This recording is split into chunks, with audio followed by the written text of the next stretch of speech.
Thanks for listening to this podcast of Trending with Timmerie. If you haven't already subscribed, please catch us wherever you love to listen to your podcast, from the Relevant Radio app to Apple, YouTube, you name it, we are there. And if you listen on Apple Podcasts, please be sure to go and give us a 5-star review to help other people discover the podcast. Anything you share in terms of episodes, whether it's texting it to a friend, posting on social media, helps to build up the kingdom for God, to help confront the challenging issues we face as a culture, but with joy, with hope, and with an eternal perspective where our faith collides with everyday life, bringing eternal principles to help us live our life joyfully. So, what's trending? Bridging your Catholic faith with your everyday life. You're listening to Trending with Timmerie on Relevant Radio.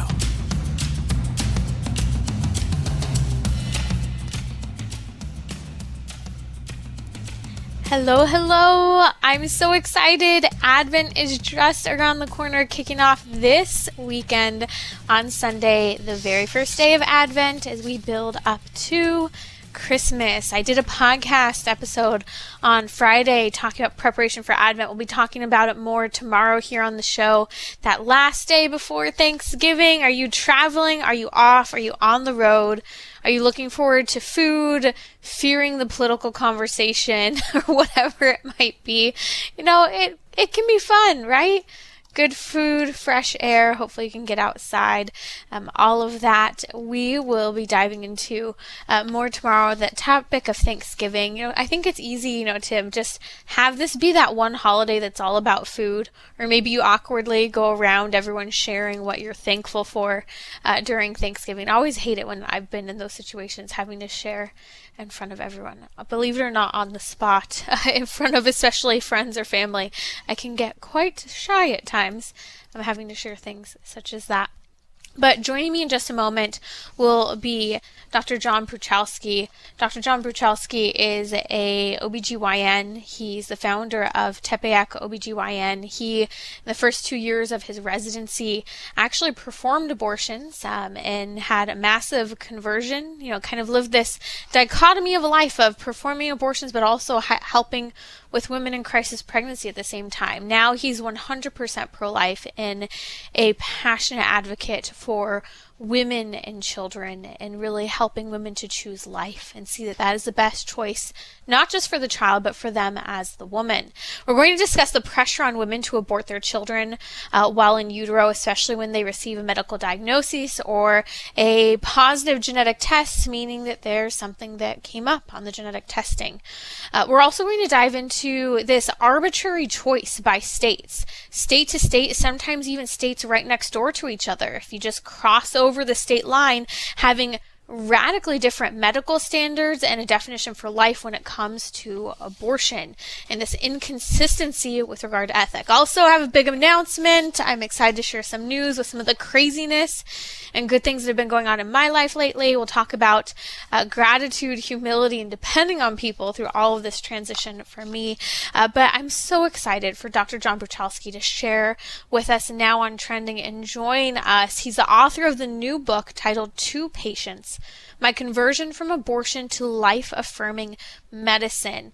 And he shares many topics in his book, but one thing that you talk about, Dr. Bruchalski, in your book is specifically when a child receives an in utero medical diagnosis and that crisis that women face in making a quote-unquote decision about potentially eliminating the baby in those circumstances. I've worked in the crisis pregnancy centers. I worked in them for almost 6 years, and I saw firsthand the anxiety that would go on with women who feared something such as a genetic test, because if they received a bad genetic test, it was normative for them to consider an abortion, or to be told before even taking the genetic test by a physician that they could quote-unquote discuss their options once the test results come back. So I'd like to hear your thoughts on this, especially from the perspective of a physician, OBGYN, and someone who does labor and delivery with women.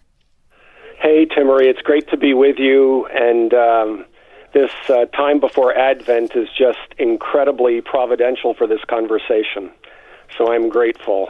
I spent 2 years of my life convincing women that whenever there was anything unsure, anything unknown, we could solve it with medicine and science.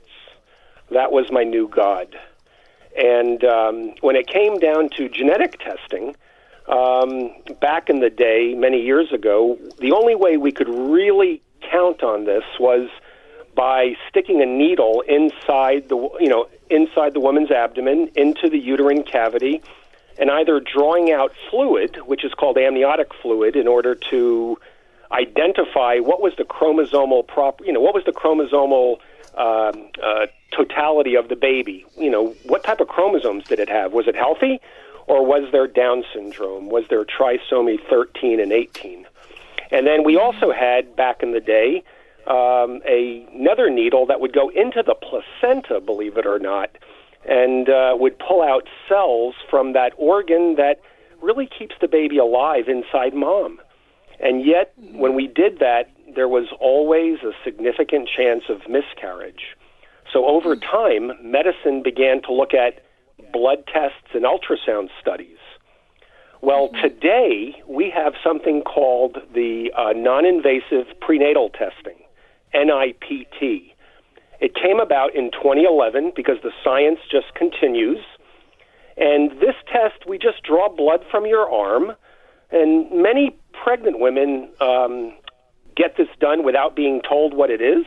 Sometimes they're asked, but they're very much encouraged because we can now look at the genetics of their little one very, very early in the pregnancy, 6, 7, 8, 9, 10 weeks. Earlier abortions are easier, quote unquote, to do. And this has been this search and destroy mission ever since the great geneticists began to identify these conditions, these diseases in our family, in our human family, especially that with Down syndrome. I grew up with a cousin who had Down syndrome, and he asked me during the process, was he an endangered species? And at the time, I could not answer that because I was too conflicted. However, these tests are presented as foolproof. We often tell patients that their accuracy is, spot on, and that we are just going to relieve their mind from anxiety. We paint it in the most positive of cases. And lo and behold, when you look at the data, and what we're talking about here is something called false positives. Yes.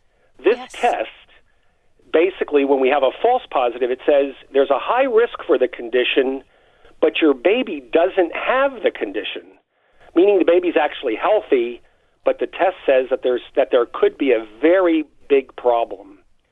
That positive predictive value for this test, the NIPT test, is only 75%.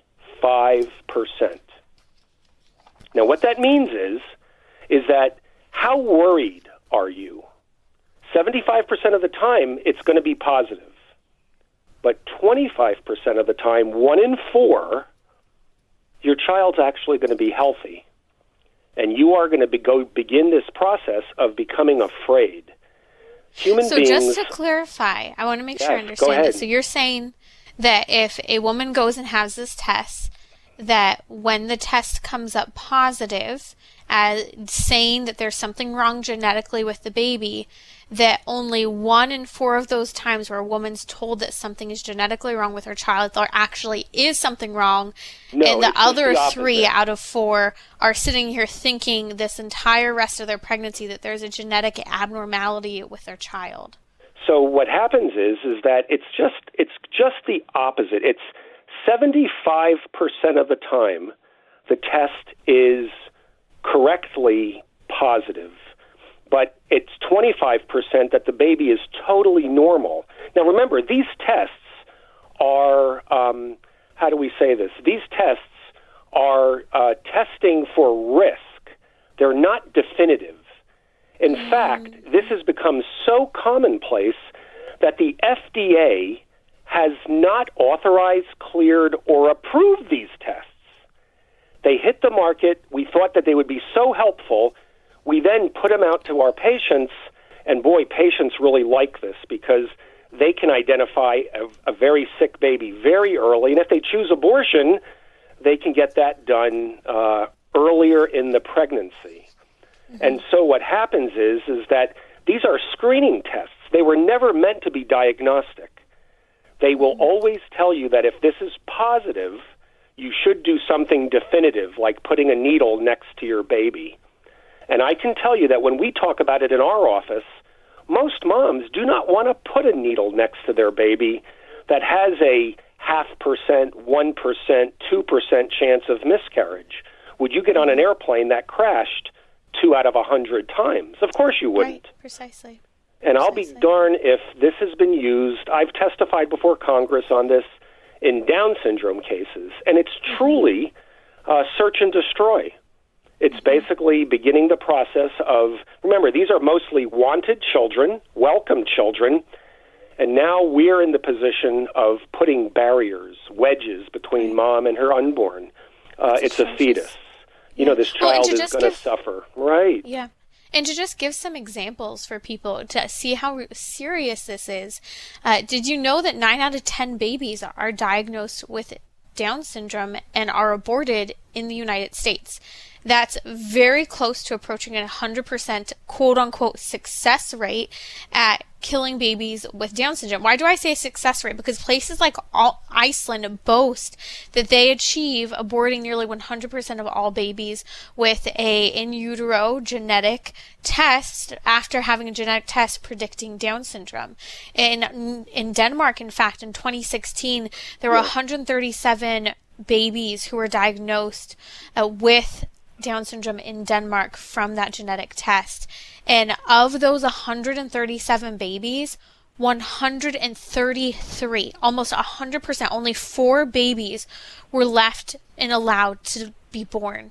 And it is absolutely devastating to hear because, as we know, like you're saying, at least 3 out of 4 of all of those diagnoses are inaccurate and wrong. And so women are literally bearing the wound of an abortion, the post-abortion syndrome, the heartbreak, the decision-making, all of it, and killing their baby and the death of their child when those tests aren't even accurate. And it's absolutely atrocious, Dr. Bruchalski, and it just makes me think of how pro-abortion we've become as a society.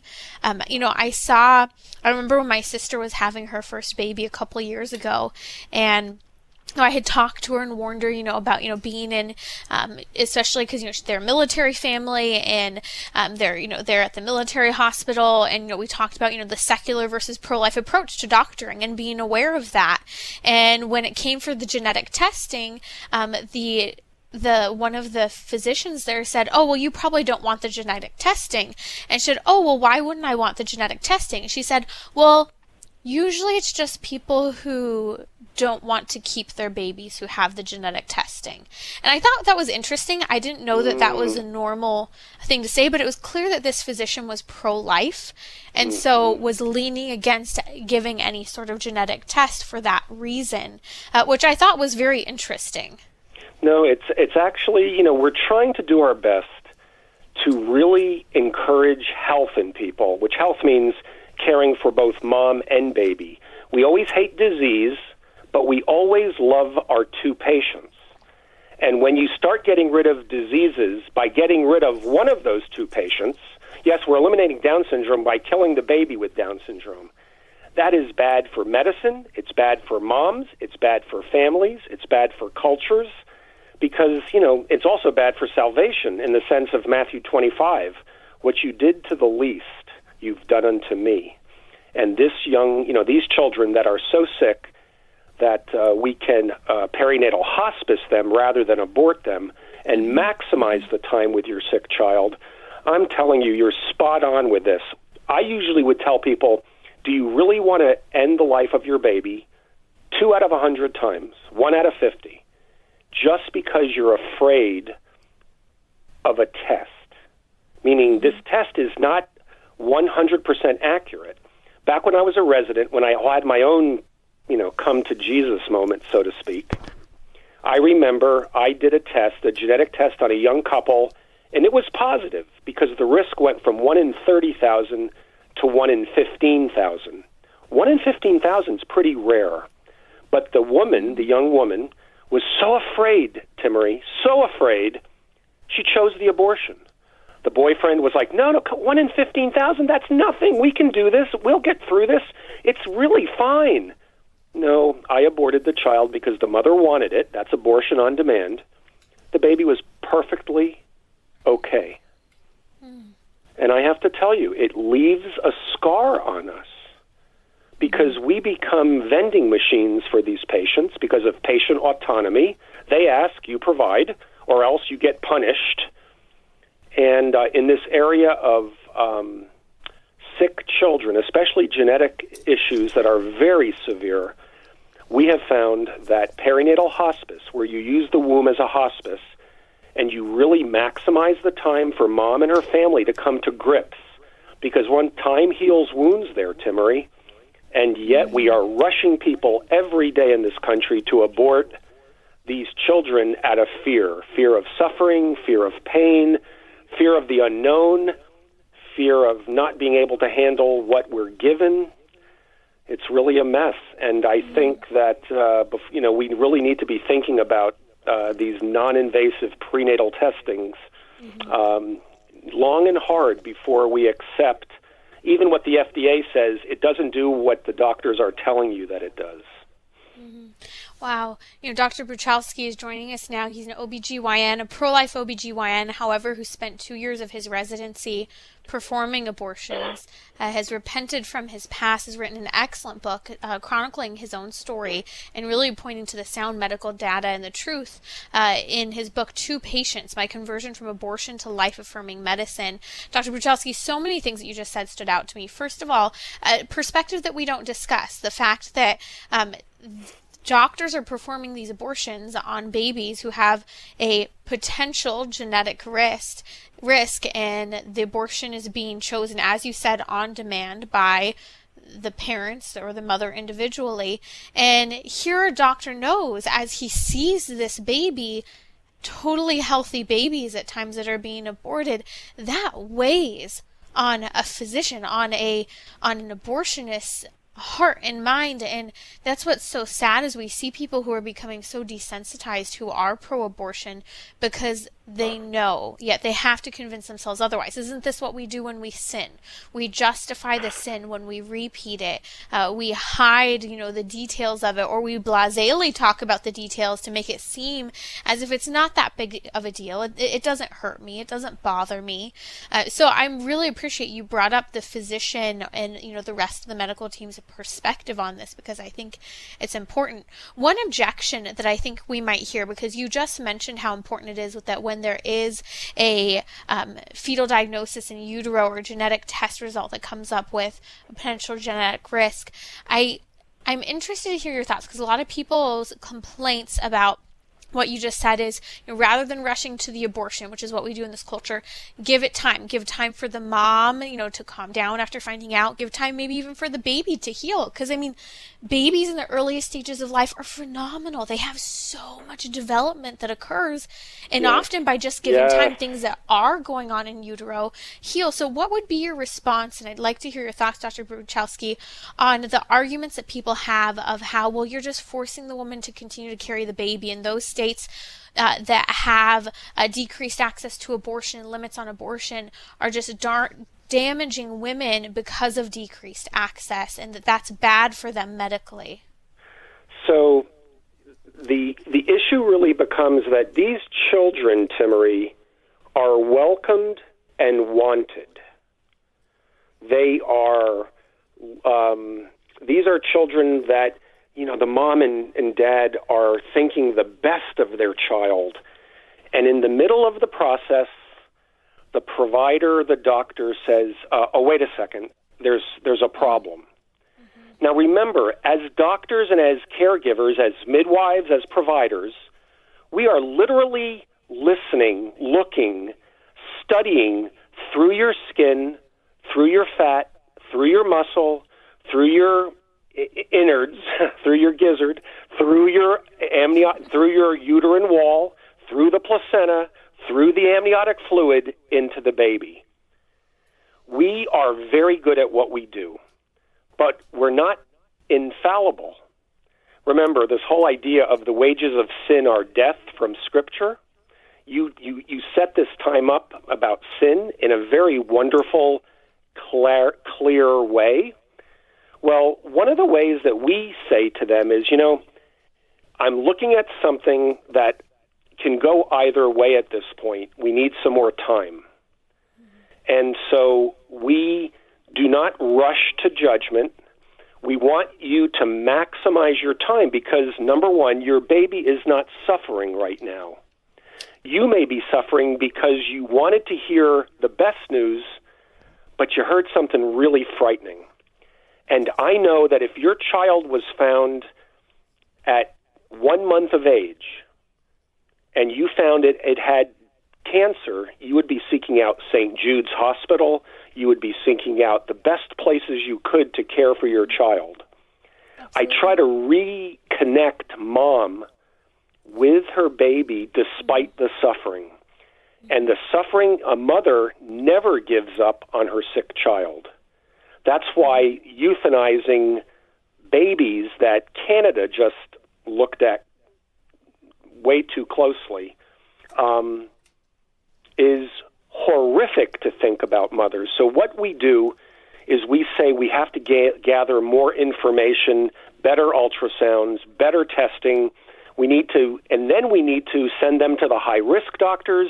And even those high-risk doctors will begin to start talking about, we need to prevent the suffering. And so it's just a matter of making a relationship with your patient in such a way that she maximizes the time with her sick child, just like she would do if it was 1 month old, 1 year old, 10 years old, because it's all part of the same mother-child situation. Just because the baby is in another address inside of her doesn't mean that that child is not separate from her. It might be a separate sex. It might have its own disease. It's half dad, half mom.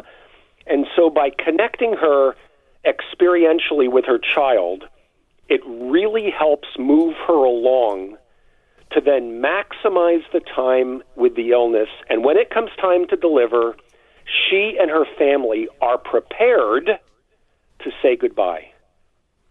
And that is the biggest, because our experience is that when you terminate and abort the pregnancy immediately, you recognize your own limitations, you justify it, or you try to, but deep down inside, that is a subgroup of women that have a very high incidence of mental health issues and incredible regret. And so it's just a matter of forming a relationship with your patients and helping them. I'm going to accompany you through this. We are going to walk with you through this. And then you bring up the perinatal hospice. When that time does come and you realize that no matter what you do for this child, the child's going to die shortly after you clamp the umbilical cord. And you're able to mourn, you're able to handle the fear, you're able to walk with, accompany somebody, compassion, to suffer with someone who's facing a very difficult situation. But abortion is never the answer to curtail that. You have to walk through it rather than kill the person with the disease.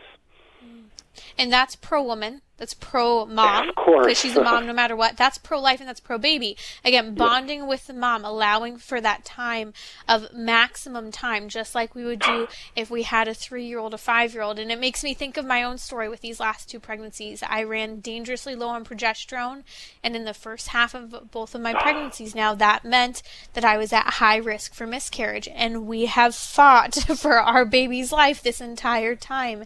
And having that level of respect and pro-life perspective of whether this baby is inside my womb right now or outside, we don't treat the baby any differently. And that's so important for us to understand from a pro-life perspective, not just for us who are pro-life, but for those who are having to navigate these situations, as you mentioned, for them to come out with the best psychological outcome as well. That's Dr. John Bruchalski. Check out his book, Two Patients, My Conversion from Abortion to Life-Affirming Medicine. Posted the link on Twitter and social media. I'll be right back with Dr. John Bruchalski, pro-life OBGYN, former abortionist, here on Trending.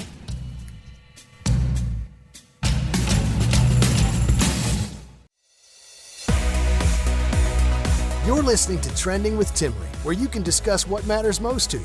Join the conversation, 888-914-9149. Okay, Advent is just around the corner, and if I haven't let you know yet, I am giving some Advent recommendations, and one of those recommendations on my list, coming up, stay tuned, is the Jesse Treen Advent Devotion. It's a book for the whole family, from littles to adults. You don't have to have littles to use it, but it's really fun because if you want, you can incorporate ornaments for your Christmas tree. That's right. And I love beautiful ornaments, so it's an opportunity and a reason and an excuse to maybe buy some ornaments or make your own. There are plenty that you can actually print online if you just want to do some paper ornaments. But there are symbols of salvation history that go into the Jesse tree. I'll talk about it more tomorrow here on Trending. But the giveaway is officially kicked off. You can find it on my Instagram at Timmerie, Timmerie. So be sure to go and check that out. The Jesse Treen Advent Devotion, published by Sophia Press, and it's written by Eric and Suzanne Salmons. They did an incredible job on this Advent devotional. This is actually one of the things I will be using this Advent, and I will be using some of my current Christmas ornaments and picking up some new ones to incorporate this fun little tradition in my family. I hope you will too. You can pick it up from Sophia Press. We'll post a link on social media as well as on Instagram if you want to join the giveaway to win that. I will be picking a winner on, what's today? I'll pick the winner on Thanksgiving. Okay, joining me now is Dr. John Bruchalski. He is a pro-life OBGYN. For the first 2 years of his medical career, he performed abortions during his residency. He wrote the book, I highly recommend it, just came out a couple months ago, called Two Patients, My Conversion from Abortion to Life-Affirming Medicine. Dr. Bruchalski, we were talking about prenatal diagnoses in utero and genetic testing and the false positives that of those tests that come back, of those people who have genetic tests and they say that there's something wrong genetically, that we see an 85% rate where these tests weren't true and the baby's perfectly healthy. But there are cases where we know children are born with genetic defects and whatnot, and yet we still, as pro-life people, believe in welcoming and loving and bringing these children into the world, that these children have value no matter what. Sarah from California is on the line. She actually wants to share her own story with us. Sarah, welcome to Trending. I would love to hear about your baby girl. Hi, thank you so much. My daughter, Maggie, so we had the NIPT test done when I was 10 weeks pregnant, and it did come back positive for trisomy 18, Edwards syndrome, which is not something that you know about until you are faced with it. It is just absolutely devastating, especially when you race online, when you get this diagnosis and you look at what it is, and it's terrifying. It's horrible. 90% of these babies don't make it to their first birthday. And it's just all horrible. My OB, she's fantastic, but, that night on the phone, poor thing. I mean, when your OB is calling you at 9:30 at night, it's not going to be good. And she was calling me to let me know about my daughter. Anyway, she offered an abortion, and I knew right away that I was not going to do that. I knew instantly. Mary didn't leave her son. I could not leave my daughter. And I knew that right away. So we went through many ultrasounds. I went to perinatal ultrasounds. Every time I saw a new doctor, they were telling me that I needed to abort this baby. At the time he was 3, my son. You're not going to be able to give your time to your son. You're going to have to spend it all taking care of your daughter. You don't know what she's going to have when she's born. And, Maggie was presenting some things, but nothing really atrocious, I guess. And they were kind of confused. They would say, well, maybe she doesn't have it, but there is something going on, and we don't know. So my daughter, she made it to 37 weeks. We decided to induce her. And my OB she was really great. She just said, we'll just kind of go with the flow. But all the other doctors, every time it was, I was really pushed. And so it was really hard to just enjoy any of this pregnancy, because the outlook is so horrific. And I want to give hope to those moms out there who are going through this and those dads out there who are going through this, because I regret that I didn't enjoy my pregnancy, because you're just flooded with all of this terribleness. The safest place for your baby is in your womb. I didn't have the amniocentesis. I didn't do it. If her odds are that terrible, why risk it anymore? Right. And so I didn't do that. My baby was born at 37 weeks. She definitely had issues. She was immediately taken to the NICU. We were at a level 3 NICU. She had to be transferred to a level 4 NICU, within 3 days. And when she was transferred there, they didn't know for sure still. They hadn't done a genetic test. And I have to say that there's also an issue, not just with with abortion in this, but these babies require fair care. When I got to the NICU, they told me they were going to do a genetic test for my daughter, and that if it came back trisomy 18, our conversation was going to be different. What do you mean? Why would the conversation be different? And it is like this for so many of us parents. I had take to a deep breath fight. for a second, because I want to keep can't hearing even your tell story. you. Yeah, take a deep breath. We're with you. We're listening to your story, Sarah. Oh my gosh, you're such I'll give you a second because I want to continue to hear. You are addressing every mom's fear, but you are matching it with a faithful mom's courage. And I just want to tell you thank you, and a faithful mom's love. And I'm just going to repeat that line you just said a moment ago. You said Mary didn't leave her son, I couldn't leave my daughter. So if you're doing okay, because your story is so powerful, I want you to be able to share it so clearly and eloquently as you are. What happened when they started to tell you that they would discuss options if the genetic test came back after the baby was born? So there's a group called SOFT, Speaking Out for Trisomy, and we had kind of become aware of it in our search for anything dealing with my daughter's potential diagnosis. And within that, there were parents saying that a lot of times these kiddos are left untreated once they are born because their outlook is so dire. And so so when I approached the NICU that we were transferred to, I told every single doctor. We had a palliative care team, and I know why they were put there, right? Because palliative care is kind of where you're not effectively trying to address what's going on with your child. You're just going to kind of let them, whatever's going to happen is going to happen, and you're just going to let that happen. And so we had a palliative care team. Wasn't super crazy about that, but we had it. But every time I went and spoke with this team of doctors that was in this NICU, I would say, okay, but I am here for my daughter. We want her. We want her. We want her. Mm-hmm. We want her with us. And if that is able to be done, I want you to take care of what is wrong with her, not with her trisomy 18. It's different, right? My daughter had a large VSD in her heart. Mm-hmm. She had a PDA, which eventually closed on its own, and she was having lung situations. She was on everything. She was intubated. She extubated herself. crazy child that she is, and all of this. She's been through all of it. She's all of it. And she needed to have a heart repair. And there are 5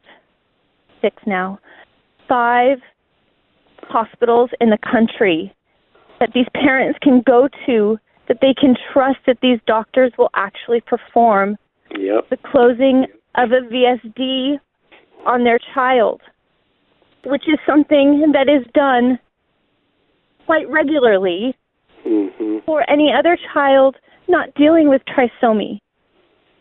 Now, you have to do it a lot sooner. So my daughter had open heart surgery at 3 months old. So she was the first child at her hospital to ever get that surgery because I told them I was going to go elsewhere. And they looked at me like I was crazy. What do you mean? You're going to go somewhere else? Now, I'm in California, and I was talking to Boston. I was talking to Omaha. I was talking to all of these different places because I couldn't get that here. For a simple VSD, I say simple, I'm not a heart surgeon, but according to heart surgeons, a VSD repair is, You're spot on, Mom. I'm not a heart surgeon. I'm not a heart surgeon. But the amount of the work that we had to do in order to get her that care, and I don't know what happened because I know that the day before the meeting with the cardiologist, she was not going to have that surgery. But then we went into that meeting, and they said they were going to do it. And I couldn't believe it. I couldn't believe it. Exciting. Not only that was on Thursday, not only were they going to do it, they're going to do it on Saturday. My daughter, as soon as they did that, my daughter changed course. My daughter was dying. My daughter was back on a ventilator like the Sunday before this meeting. I thought, there's no way they're going to fix her. There's no way they're going to do this. She's back on a ventilator. She's dying. All of these things that they say is going to happen are starting to happen to her now. She's starting to have the apneic episodes, which she hadn't been having. She's starting to do all these things, and these things are the things that take these kids, and it takes these kids because they're not doing what needs to be done quickly for them. And you fought for her life. You fought for her life. I am so grateful for your story, Sarah. If you could just speak briefly, I know your daughter's 18 months old. Praise God, you have her with you. As a mom, and for those who are afraid, fear something being wrong with their children, maybe you're facing similar situations, can you speak to the value of your daughter's life? Do you regret it at all? I mean, obviously not based on your powerful testimony. Absolutely not. We were in the NICU for 4.5 months.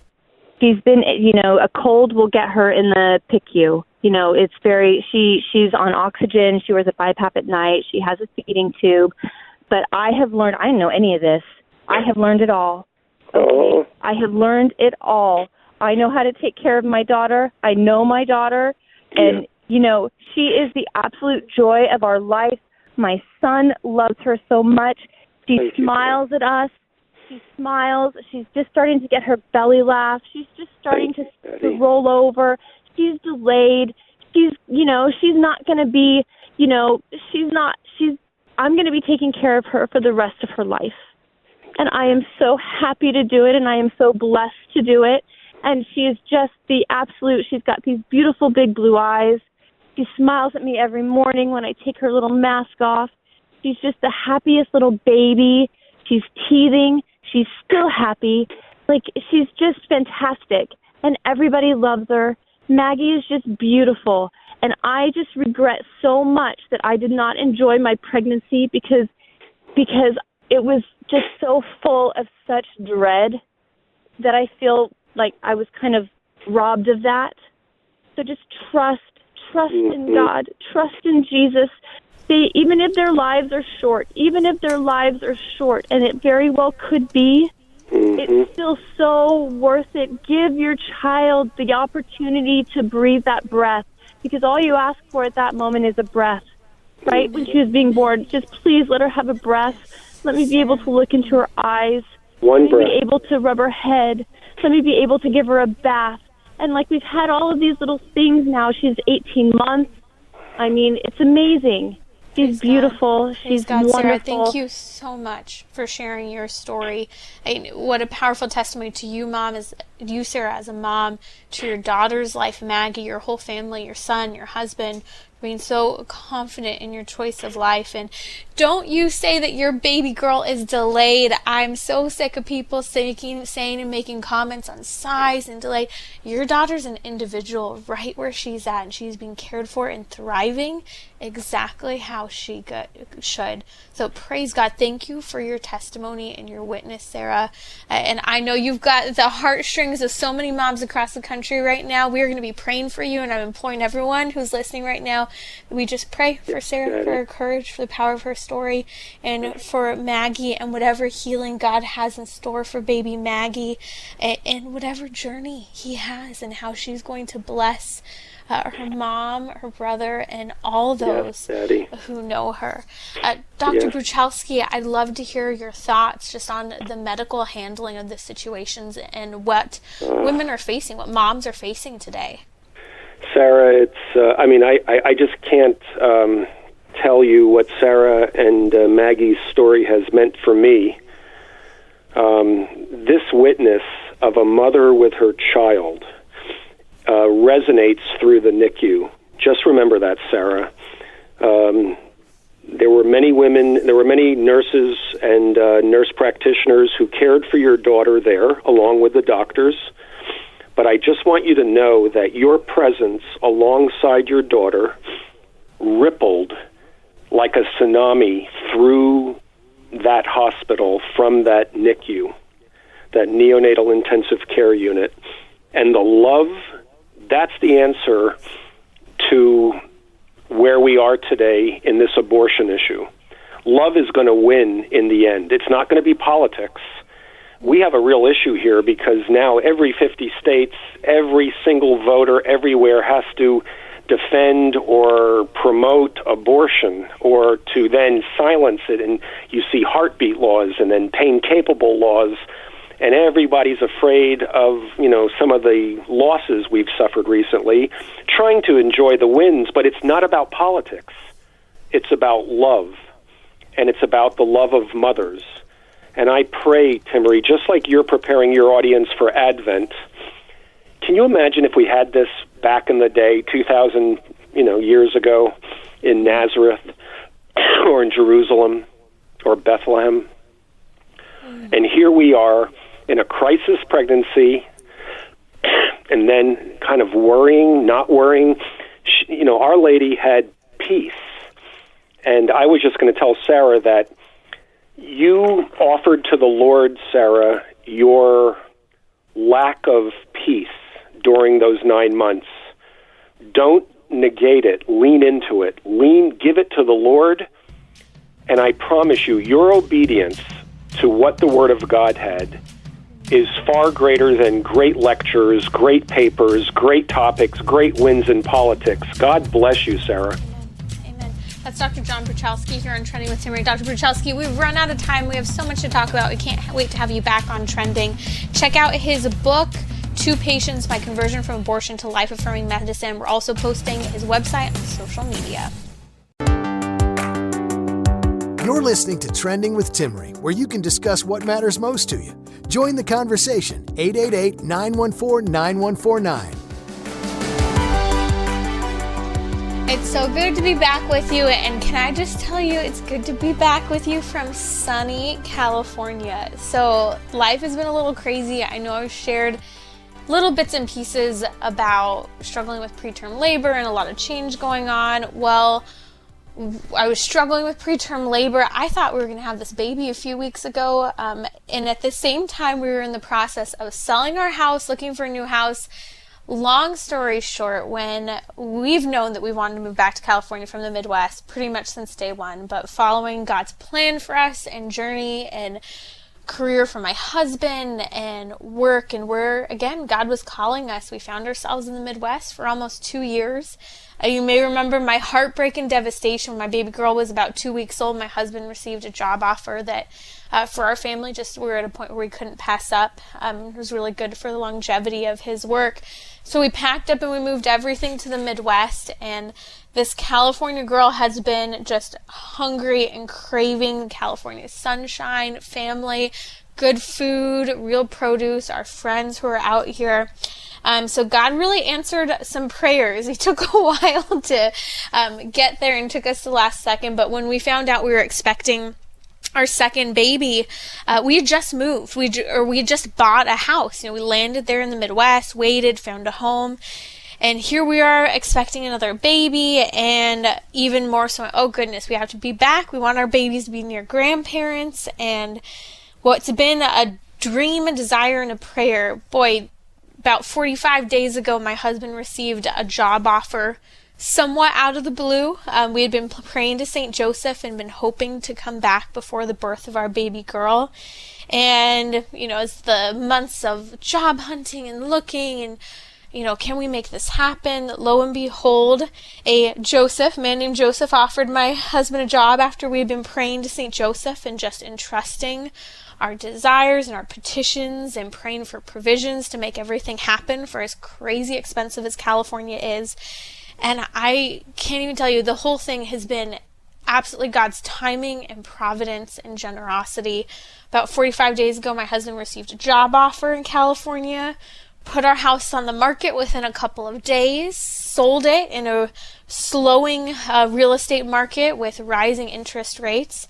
We sold it within a week. A 30-day escrow turned into selling our house and closing in 2 weeks and freeing up what we needed. And I arrived in California a couple of weeks ago and going, oh my goodness, I have nowhere to live. Of course I have places to live. We're staying with, my mom and family were taking care of me. And we're staying with an aunt as we're, making our way toward the new job and everything. And it has been absolutely overwhelming to see just God's utter and complete provisions. I really think that he waited till the very last minute to move us right before I have this baby as a reminder of how he works, that he is in charge, and it's not what we can do to find a job, what we can do to save money to buy a house or sell our own home, but that he truly weaves the thread of our lives, and it is he who calls us or allows us to suffer at times, and it is he who blesses us in abundance. And through all of this, here we are, we're packing up our house in 2 weeks for me to leave the Midwest, and then we're going to find a new house, and I'm literally going into labor. I had to call off the show a few weeks ago because contractions were just back to back. I wasn't able to really pack up my house. We had to have family who flew into town to help us pack up our house, and then my husband was just an absolute champ and just pillar of our family, packing up the rest of our house while dealing with major work events. And we found a house, and even in this crazy real estate market where, I've had so many friends and family, my mom's a real estate agent, over and over again, the investors are coming in and picking up these houses so quickly. And, average families who just want a home can't get them because they're being outbid by tens of thousands of dollars. Well, one generous woman who knew that I needed a house in time for my new baby was willing to not only sell her house quickly, choose us above another set of people who had offered on her own, but even to do a 21-day escrow. So we're getting ready to move into our new house. We are just so excited to be back in California, and I've learned a lot of lessons through all of this. I think God is giving me a good, allowing me a good ounce of humility and dependence right now.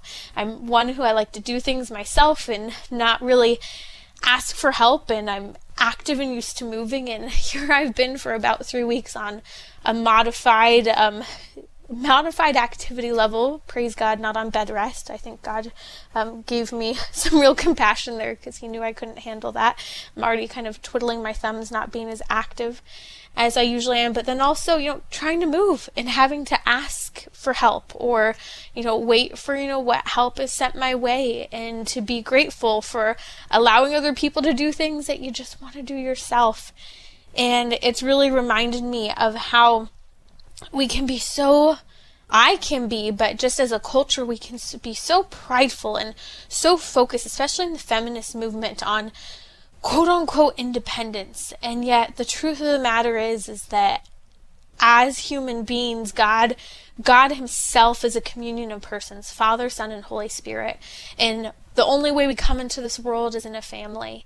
And you think about the fact that we are social creatures, and it's a reminder that for how hard the culture pushes us to isolation and independence and self-sufficiency, not that any of those things are a bad thing, but to the secular perspective, to the furthest reaches of those ideas of independence and self-sufficiency, and, kind of just having this, even that, girl power mindset, that it's detrimental to us. And I remember some years ago, I was studying and really pondering the idea of gratitude. And I don't remember where I read it, but it said that a truly generous person is good at receiving. And I don't think I'm good at being generous, in terms of giving things away toward others. Just ask my siblings, they know. I was not generous growing up. It's something I work on. But how generosity also is in how you accept things and how you allow other people to be generous toward you, and that you can be generous back by allowing them to enter into your lives and step in. And it's been a huge lesson for me in humility and dependence and God's generosity. And at the end of the day, with, again, everything that from moving back, our new baby and everything, that God is so generous to us. And if you have a dream, if you have a need, if you have a desire, entrust those needs to God. And however long it may take, months, 2 years, 5 years, God answers prayers, but he transforms hearts in that waiting process and has a better plan. This is Timmerie from Trending with Timmerie. Wednesday, it's the day before Thanksgiving. Let's talk about facing family feuds at Thanksgiving time, disagreements, talking points, the non-talking points, whether it be pets or politics or religion. We'll also talk about gratitude and getting ready for Advent that kicks off this Sunday. I'm so excited. It's my favorite liturgical season. So join me Wednesday, 6 p.m. Central on Relevant Radio or the Relevant Radio app.